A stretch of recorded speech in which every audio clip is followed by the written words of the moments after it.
exchange earner for our country. As we speak today, coffee, tea, and tourism have been overtaken. The highest foreign exchange earner for our country, Kenya, are remittances from the diaspora. So you guys, the Diaspora Brigade, are a serious partner of our economic development, because it is your money that you bring back home that we use to pay foreign debt. It is your money that we use to import goods to Kenya. It is your money that we use to run our foreign missions. Without the Diaspora Brigade, our economy is stuck. That is why I'm saying any serious administration must have a very serious engagement with the Diaspora Brigade, because you drive the Kenyan economy, and more so in matters foreign currency, which is a critical component in any country's development. For those of us who rear dairy cows, and some of you do, maybe here, maybe back at home, the dairy cow needs to produce milk every day, and more milk and more milk. For that to happen, you must take care of it. You must make sure that the cow is happy. You feed it with hay, you feed it with lucerne, you stay and make sure that the cow is happy. Back at home now, we are even giving them mattresses so that they sleep on it so that they don't feel cold. People have even gone a step further. They are playing country music for cows, Don Williams and Ken Rogers, for them to produce milk. The Diaspora Brigade is our Kenyan dairy cow. You must take care of the dairy cow for it to continue giving you milk. If you don't, it will not give you milk. So we are saying we need a very honest conversation. And I have decided that I don't have to wait for us to form government, which we are going to form. I'll explain you why. I want to start this conversation early, so that by the time we form government in 2 years' time, we already have a framework for that engagement. First and foremost, we must have a discussion with you people on how we allow you to bring back your money home. As we speak today, I know most of you are hesitant to repatriate your profits back home, because most of the money is being stolen by Ruto and his team. Most money is being mismanaged. There is too much bribery when you try to get building plans approved. You are not very keen. We want to say, how do we get this money from across the world to come back and build our economy? First and foremost, we must discuss the issue of double taxation. How do you ask people who have paid taxes in the United States to bring money home, then you tax it again? It can't work. Nobody will bring the money, they'll keep it here.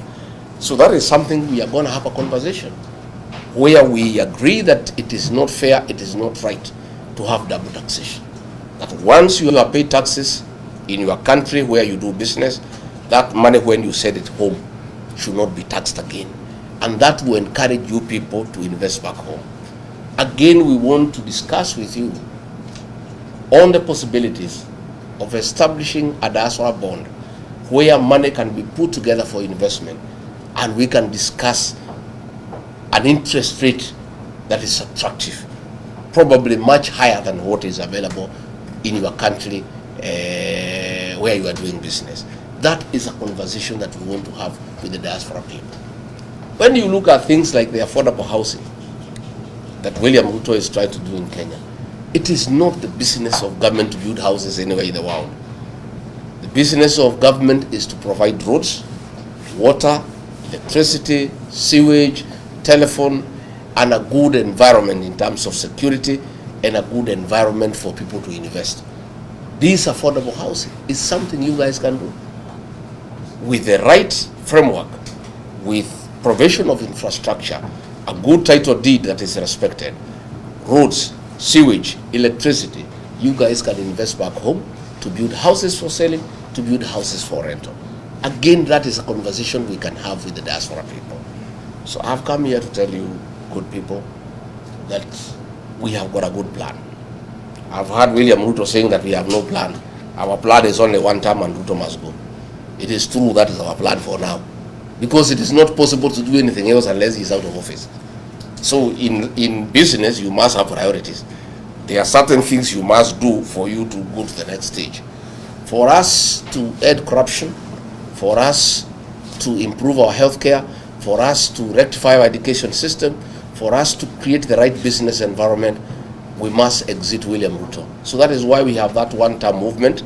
Once we are sure that he is out, then we have other programs on how we restore our economy. How do we restore our economy?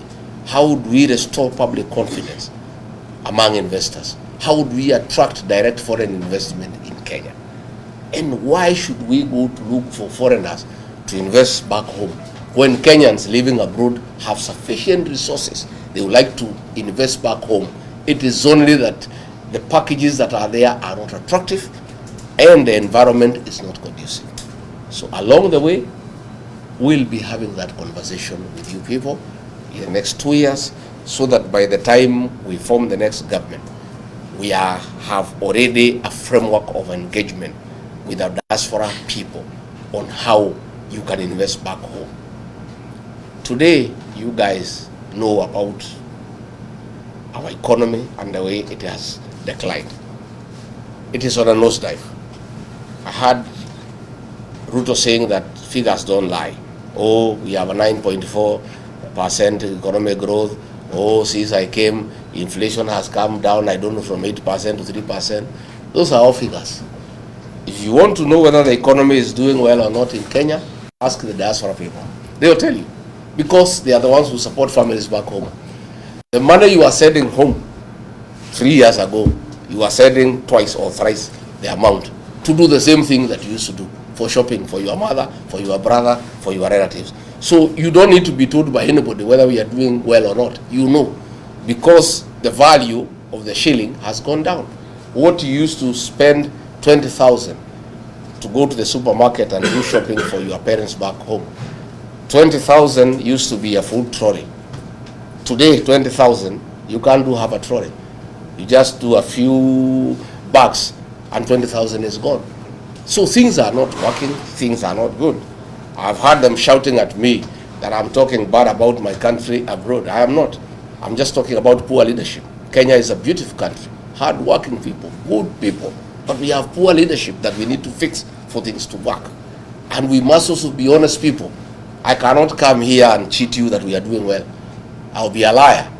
I tell you, oh, things are very good, because you know differently, because you are doing things back at home.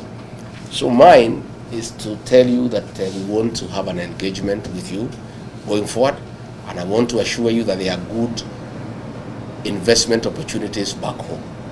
Again, east or west, home is best, and that must be your final destination. At the end of all these investments you have told me you are doing here, the clinics you are doing, the transport industry you are doing, the IT consultancy you are doing, all that work you are doing, finally, you need to come back home and enjoy in old age the fruits of your youthful engagement. When you had energy, when you are young, when you are vibrant, you invested. You need to come back home and enjoy that.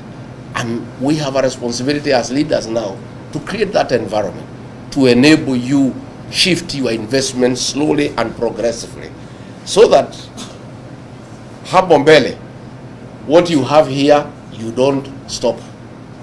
You hand over to your children, wakuja waendelee na wewe uelekee wapi? Nyumbani. Lakini uelekee nyumbani kukaa nyumbani kukoja kukufa, unaendelea na kazi nyingine.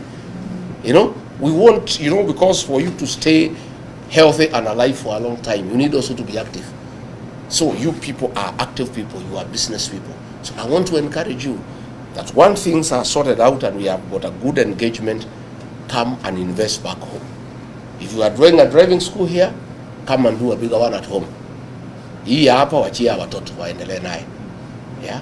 So that wewe usimalizwe na baridi hapa, kuja nyumbani, it's much easier for you as you age, as you stay much more.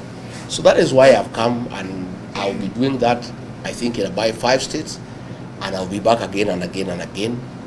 And above all, I also want to tell you that our community is under siege at home. And When you destroy this community, you destroy Kenya. We are the drivers of the Kenyan economy. Since William Ruto declared war on the mountain, the economy is almost collapsing because people have stopped paying taxes, people have stopped investing, they are waiting for a new government. The way you are holding your money here, that is what people are doing in Kenya. Even ourselves, we do biashara kidogo kidogo, tumeshika kidogo tungoje mambo ibadilike. This is a community that is responsible for the growth of the Kenyan economy. And that is why you are successful here, because that's the way we were born. We are very aggressive people. We are very enterprising. We are very outgoing. And that is why we are in every town in Kenya. That is why here I have done some check. 80% of the diaspora brigade in the United States are people from the mountain. Because that is who we are. We are very aggressive people. We are very organized people. We are very hardworking. We are very focused. So I want to ask you, you have a lot of influence back at home. Because those families you support, those people you support, they listen to you. Please talk to them and tell them that in the space we are, we must stay united. Our strength as a community is our unity. We have the numbers, yes, to form government, but those numbers are only useful if they are united and they cast their vote in one basket. But if we are divided, we are stuck.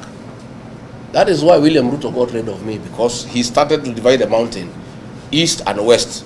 Meru, Embu anaweka kando, hii ingine anaweka kando, anagawa watu ya Nakuru. I told him you can't do that, because I knew if I allowed him to divide the mountain, we are finished. He'll sit on us the way Moi sat on us for 24 years. So I refused, and I must report to you that I have successfully managed to keep the mountain together. It is so united, it has never happened since independence. The mountain is one. The Merus, the Embus, the Tharakas, the Mberes, the Kikkuyu, we are talking one language. And we are all staying together and working together. I must say I was very happy when I came to Seattle. And when I went to Ngemi, I was a happy man. I found the Gen Zs, our children, dancing our songs, singing our songs, proud of our songs, proud of our heritage, happy to see their leaders united as a people.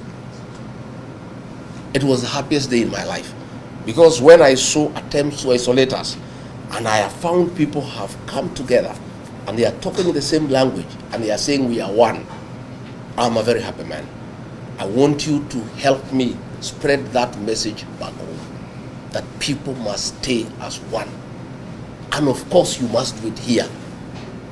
Lazima mkae pamoja. Buffaloes don't move in a herd because they love each other. Buffaloes walk together because of the danger of walking alone.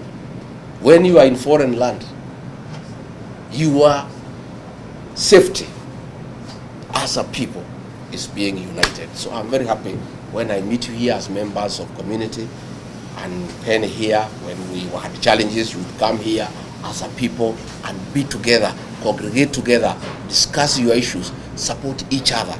That is the way to go. And I want to tell you, I have gone a step further when I realized that Ruto wanted to repeat what happened in 2007. He wanted to unite 40 versus 1, like it happened in 2007. When I realized that, I moved very fast.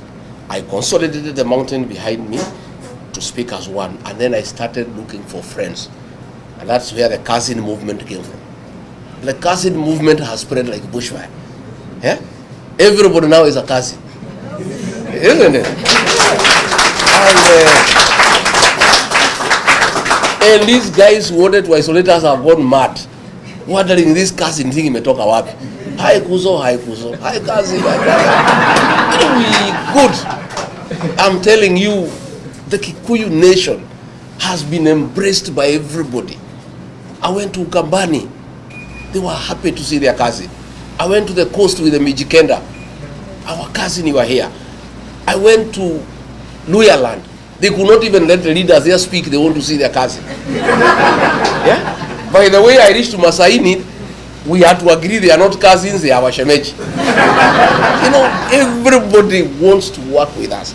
One, we have been identified as a decent community.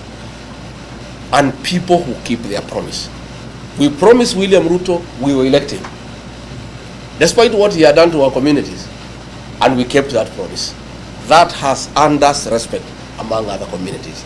Number two, our hard-working spirit, creating business opportunities for all Kenyans, has made us very admirable to the people of Kenya. So mimi nimetafuta urafiki na makuzo wetu. Tafadhali msiharibu hiyo uhusiano. Hata nyinyi hapa tafuteni cousins wetu mkae pamoja. Let us stay together as a Kenyan people. You have seen since I came here, they are all in panic. I had Musalia accusing me that I have exported tribalism to America because I'm simply talking to my people. One, whom do they want me to talk to? Si yeye akuja ongea na watu yao. Let the pilipili usiois ila inakuasha nini? You know, if I come to Ngemi and we are dancing with our children, you know, traditionally, as the leader of the community, all the women who are of marriage age are my wives. So if I come, I dance with my wives. Shida yako ni nini? Ni nini inakusumbua? Wewe kwenda tafuta bibi yako ucheze na yeye.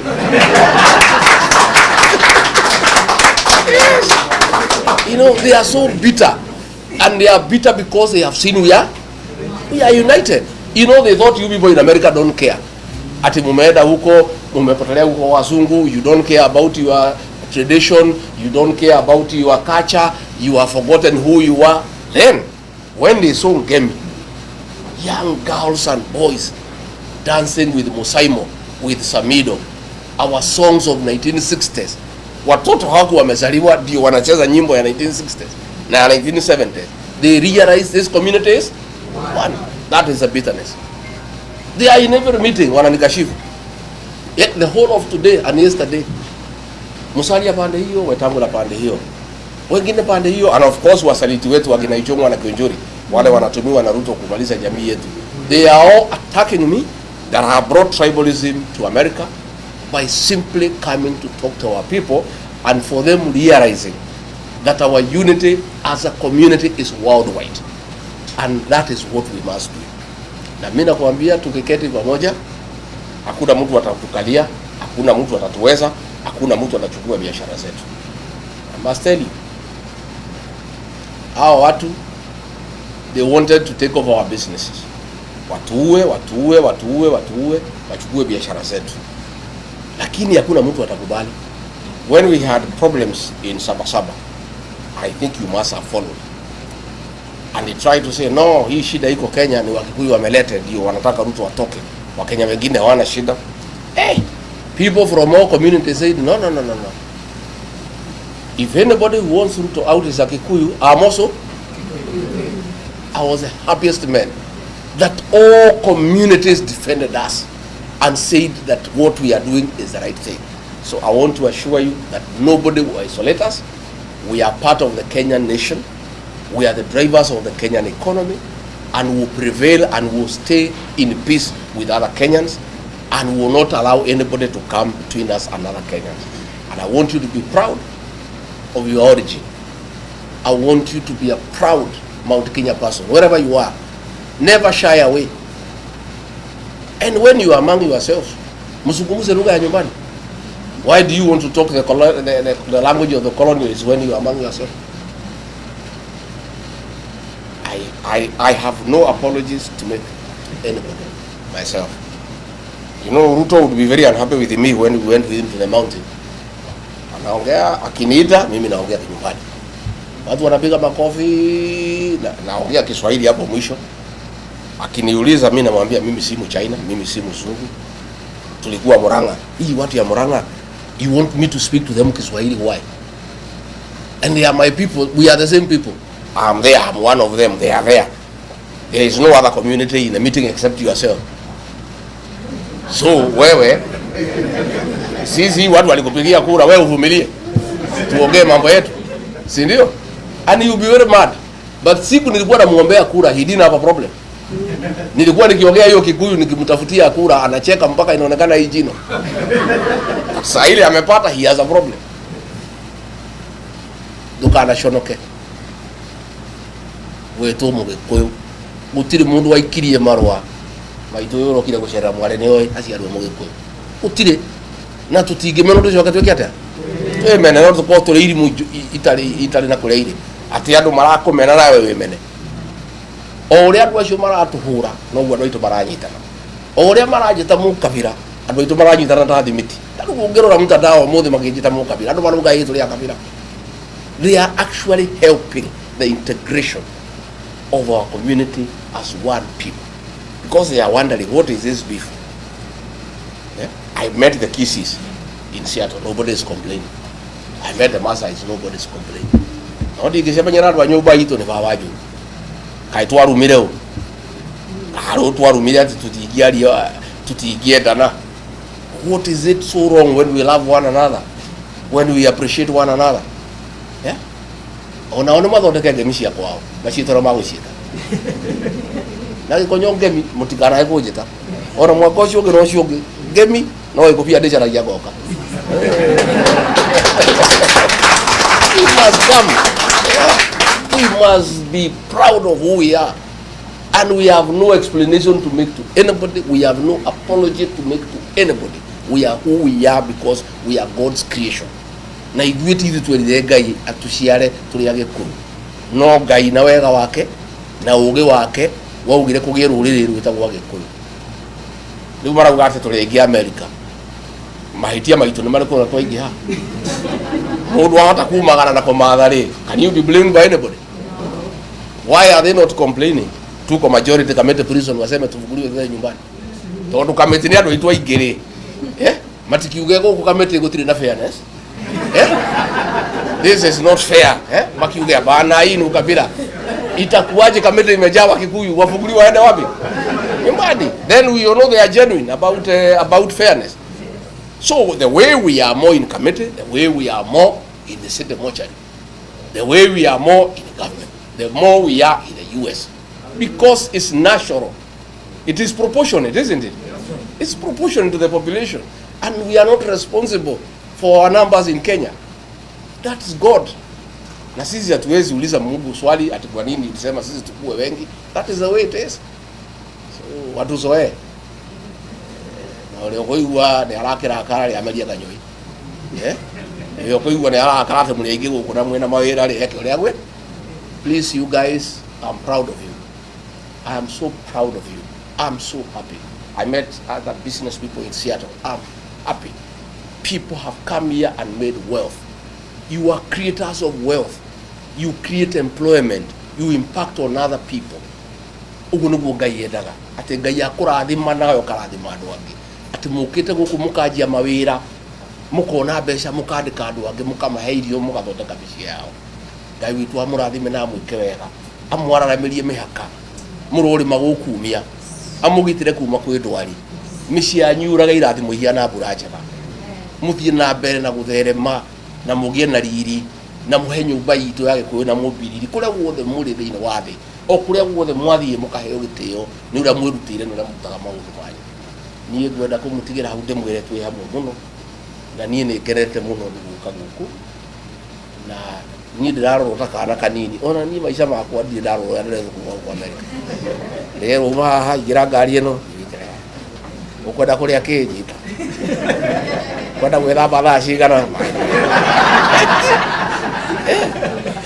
I'm feeling like a small baby. My community has really spoiled me. I'm so proud. The love and the affection my people have shown me. You know, I feel like I could stay here forever. It's only that niko na kibarua nyumbani. Na hii watu najua siwezi waacha sana. Lazima nikae hapa 4-5 weeks nirudi. Nisukume hii jamaa mpaka mwisho. I have to do it for the sake of our country and for the sake of this community. If we don't stop him, he will destroy this community. The final one is that you must help me mukiongea nyumbani. Are the traitors of our community. Andu aria marakunyanira nyumba itu. Andu aria maratwendia kwi Ruto anine ruriri. Mwahura thimu mucii mukera andu aitu. Andu acio thone mamoi mamekere ruri takagogo. Na tondu makwanjia guthii utuku mekirwo mbugi ngingo. Aigue kayo ko mbugi akamenyekana arekane. Let me tell you, a few of you here may know our struggle for independence, it took many years, more than 30 years. Kumari Yahari Dukumajiri in 1922, all the way to 1963. Why did it take so long to fight the British colonialists and remove him from Kenya? Bare yari to hirio ne gati na tukonia na kunyaniria ruriri to ne omera kamuthugu haria bauma wiri to ne omoe guruga haria ire ne omoe haria mundu angihitha andu acio ne omari to hirie bara yitu andu aya mena Ruto ne omaratuma nyumba yitu ihurwo okorwo matire nake ona tigeneo magurire matiange ndangihotire gutuingata obici ahuthiririe andu aitu indo icio ro nĩ irathũkirio na Nairobi ciothe ararutire mbeca iranengerwo maina njenga aracaria andũ a mũngĩki maracina indo cia nyũmba itũ na anake acio maracinire nĩ andũ aitũ aheshimu arĩa marabangire nake nĩ andũ aitũ problem itũ ta community nĩ akunyanĩria rũrĩrĩ onao metereirwo ũguo we want to send a message to the betrayers of our community for the next 50 years. Ati gutire mundu regi wa kunyanira ruriri. Abunge acio the na senator. Andu merumete kini. They are about 60. Gutire ugakinyanga abunge. All the maingatu. Nigetha andu bamenye muthenya ungi yurage ke yaga ndugakunyanira ki. Waigu handu ruriri rwa kunyanirwo. Ukauga reke ngithite iria njoke. Todo of what is going to happen. And that is why I'm doing something a bit different. And that will be my legacy to our community. I'm mentoring the next generation of leaders. While we are in this hall, we are in as a community. Nobody ever prepared the next leaders. I cannot just sit here. I'm now 60. And imagine I'm going to live forever. Ati ni mutongoria wa ruriri gutura hau miaka yothe ina mbere na kutongoria ruriri jikarite itarabanga. I must prepare another crop of young leaders to take over from me and to keep leadership in our community perpetually arranged properly. That is why I have young people. In Nyandarua I have a young guy called Metho. Uliorega kwenjwa uga akenjwa kasongo inoka. In Kiambu I have a fellow called Karongo Athangwa. In Kirinyaga ndina kairitu getagwo Gacheri. Ndina mwanake wetagwo Murango. Hau Muranga ndina mwanake wetagwo Nyutu no getagwo Munyoro na Muriu. Haria Ebu ndina mwanake wetagwo Mukuji. Hau Nyeri ndina mwanake wetagwo Kagushia. Haria Kepibiri ndina mwiretu wetagwo Wajikwa Muhia. I am put a team of young people. Andu mena hakiri, andu medete andu wao. I am preparing them. And when they went and did a very big meeting in Loitoktok. Tomorrow they have meetings in Nakuru. I have told them, this is not about me. Even in my absence, you must keep it going. You must show our people that we have another crop of leaders. So I want to mentor a group of leaders. Na tukuma mentor in stages. There is that group, then there is a Gen Z. Anakeru naide tuwaya miaka kuma 18 up to 30. We also have some in DCP. Kaide tugeta waji kwa theka kama miaka 24. Kara higeriwo thiku 17 kara ditagona terrorism. I am preparing those young girls and boys so that this community at any one time we have 2-3 levels of leaders. They how group ya medweri how wajiko theka me how, so perpetually we have a good stratum of leadership so that we never find ourselves in the situation that we are in. And that I need your support wherever you can. And this young guy here, our chairman of diaspora, is doing a beautiful job. We are very proud of him.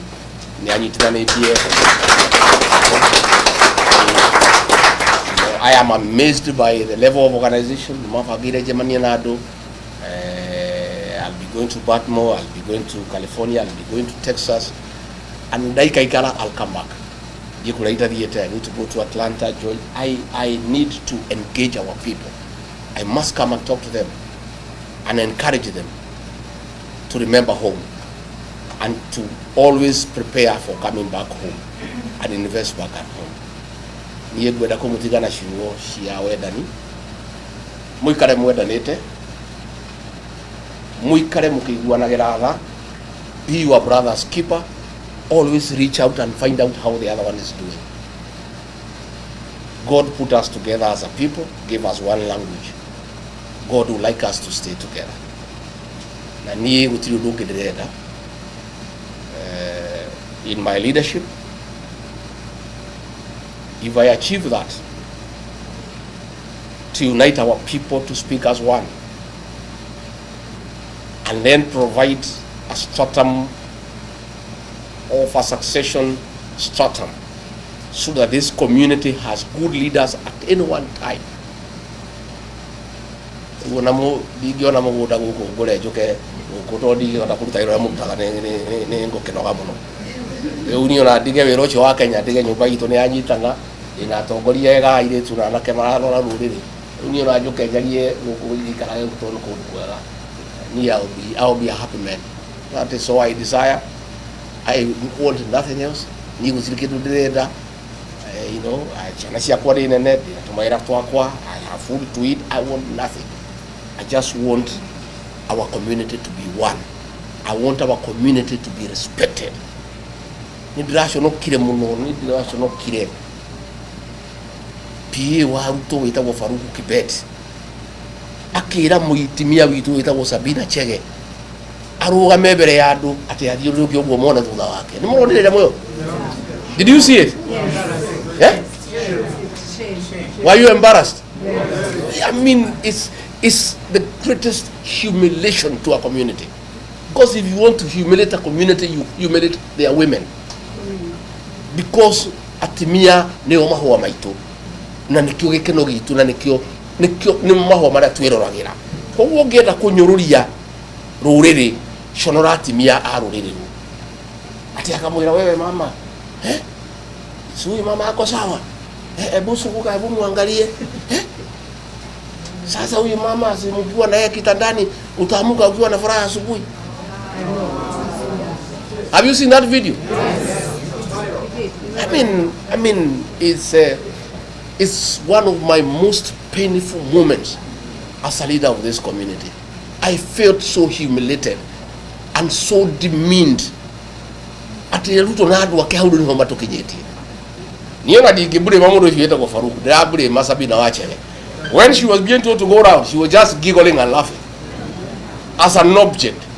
When they are discussing her sexuality, she's just grinning and laughing like it's a very beautiful thing. The same thing they were doing to us. Wake age kanya mwita kwa empowerment. Anakia wake magatwarirwo ngari cia matatu, magatwarirwo nduthi, magatwarirwo power saw, magatwarirwo posho mill, magatwarirwo mataki ma mai. Gwituri kidiki akanegerwo mboco no arehere andu aitu mari. Na mboco icio icirahe. Leure kore ari ciana cia Ruto makirumia nduthi, makirumia matatu, makirumia posho mill, na kwa witu nda cia andu aitu no kurumaire gate.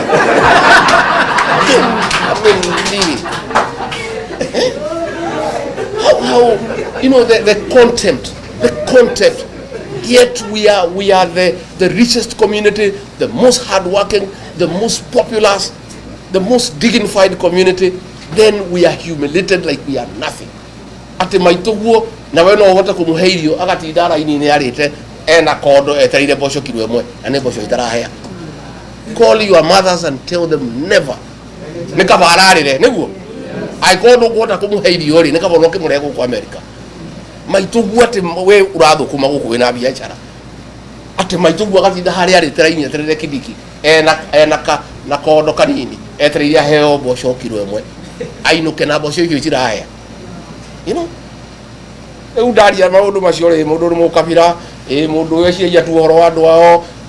those things really annoy me, and I always speak out and I call out those leaders for allowing William Ruto to humiliate our people. Need dignity for our community. I want you people the way I found you. ngakora mwina andu uciarutaga wira kuna uciarutaga kuna uciarutaga wira kuna ona atumia ora mathakarite agekira kinyamu kia buru mahua maitu. That's what I want. Ni uguo niguo ni nyendaga atimia itu ni mahua maitu ria kwirorera kati kwa rume. We are happy when we see them looking beautiful, dressed well. They are our beauty, they give us joy. Ni uguo niguo ni nyendaga nikiumwa makiuga demo kabira ni nyendaga nyumba ino itu iheo gitio igie na dignity o mundu ethukumire ya kanitha-ini ngera father ni father ni ndirahoya Ngai muthenya mwa muthenya atimia mekirite itambaya cia CWA mekirage tu muthenya wa giathi thiko ici ingi tondu na mbeca ciake agathia gekirwo kinyungu igathiurukio gacwire gagekate agagira tondu ngurugo turenda. We want to enjoy the beauty of our women because they are our flowers, they are our pride, you know.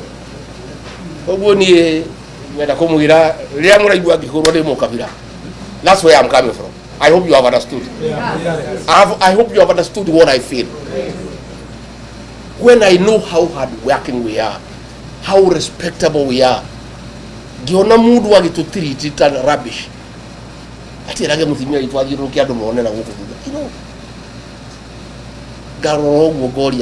God. No mamudu ya tukinyiti. Uo mwiri andu muci ara mukoera kura guko moe. Mwiri andu itomoe kura. Jensi mumaririe. Ciana icio citu they are our present and our future. Irari hoaye na media marajuri horo wa jensi ndiramera ni iri. Ndigwenda kuguria ngamekira. Kugo thondeka thirikari moke thirikari ni uthondeke nao. Mabange maundu mao. These young children are the future. These kids are so bright, they are so exposed, Ruto cannot stand them because they will make change in Kenya. And that is why he is killing them. That is why he is calling them terrorists. Nikiara uga, a president, ate mudu ahoro li dhadi ya mkuru. Da iwa mwena ado hanasis. Any shot on your leg is death. They lead to bleeding and you die, isn't it? Liu hauno tukinyite. Ate mudu yara amena shiana. Shiana ishiara uga shurago. Natikuga wana kanwa neirorago. As we speak today, there are so many barriers going on. There are so many people in hospital with gunshot wounds. So we have to work as a country, as a people, to restore the dignity of our people, of our country, Kenya. I wish you well here in America. Stay well, keep safe, work hard, and remember us back at home. Nakatuthi mutu aciariacio mutigite muci twaikaro kegambaga titi mama ikiria kindu always atigana ni neri kuiga tagabite titi ikiria so that they keep going. We take care of them and tondu Ngai ni amurathimite murathime andu acio onao makenagire wonjoria wanyu and you are hard working and your successes here in America. I want to thank you.